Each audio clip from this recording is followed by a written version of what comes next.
Bom, vamos lá mergulhar numa história bem curiosa. É a jornada de um profissional que, com uma formação toda técnica, acabou entrando no serviço público e descobriu um mundo que era, nossa, muito mais complexo do que qualquer um poderia imaginar. Para a gente ter uma ideia do ponto de partida, esse número aí, mais de 2.000 horas, é o tempo de formação para alguém se tornar um técnico em mecânica. É um treinamento super intenso que leva anos, né? E agora, olha só que contraste absurdo. De um lado, essa formação super pesada para técnico em mecânica. Do outro, lá em 1997, para ser técnico de defesa do consumidor, bastava passar uma prova bem simples. Como assim? Essa pergunta foi o que deu o pontapé inicial para tudo isso. Mas foi só botando a mão na massa ali nos primeiros dias de trabalho que o verdadeiro sentido daquele cargo começou a aparecer. Aquela simplicidade toda era só a ponta do iceberg de uma missão gigantesca. E não era uma missão pequena, não. Esse era o número de pessoas no grupo inicial de contratados. 400 pessoas que, desde o primeiro momento, receberam um propósito muito, mas muito claro. E essa frase, dita logo no treinamento, nossa, ela mudou tudo. De repente, não era só um emprego qualquer, era um chamado, sabe? A ideia de ser um guardião deu um senso de propósito que ia muito além de preencher formulários. A missão era proteger pessoas. E olha que incrível como esse espírito se materializava. Essa frase que estava em alguns formulários oficiais mostrava o tamanho da identificação com cada pessoa que pedia ajuda. Era basicamente a empatia transformada em procedimento oficial, o pilar de todo o serviço. Pois é, aquele trabalho que parecia tão simples no começo, bom, ele foi mudando. E mudou muito. Ao longo de mais de 20 anos, a realidade se tornou absurdamente mais complexa do que se imaginava lá em 1997.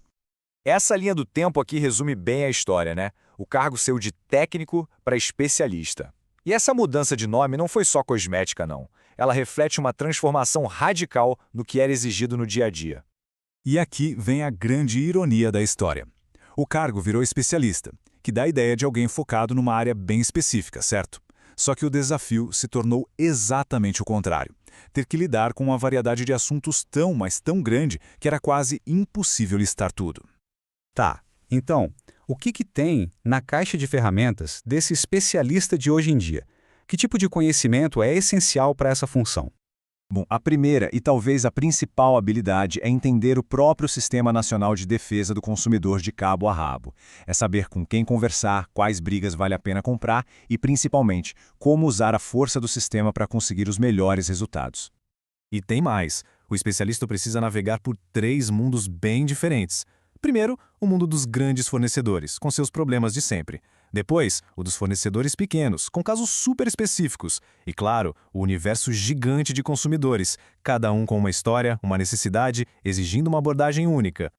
E agora, se prepara, porque a lista de conhecimento técnico é enorme. Isso aqui é só uma pequena amostra, tá? Vai muito além do Código de Defesa do Consumidor. Tem que dominar a lei de processo, regulação de telecom, de energia, de saúde, de transporte e por aí vai. Ah, sem falar nas técnicas de negociação. É um verdadeiro arsenal jurídico e técnico. Ufa!